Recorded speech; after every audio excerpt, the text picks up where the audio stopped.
Hello children. You are listening the stories under Dada Dadi stories. Today we are going to share the story of Hanumanji and the golden ring.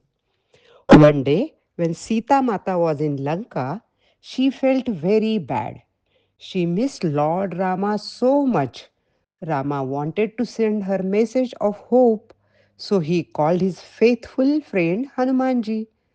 Rama gave Hanumanji his golden ring and said, "Take this to Sita.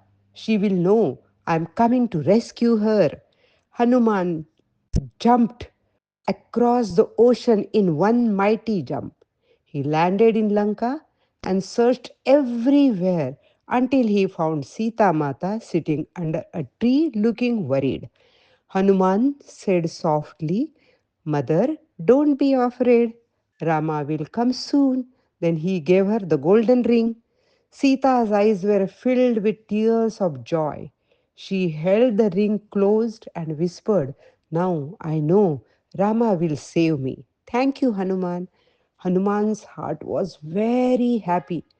He had carried not just ring but also Rama's love and courage. From that day, children remembered Hanuman as the brave messenger who brought hope. Thank you.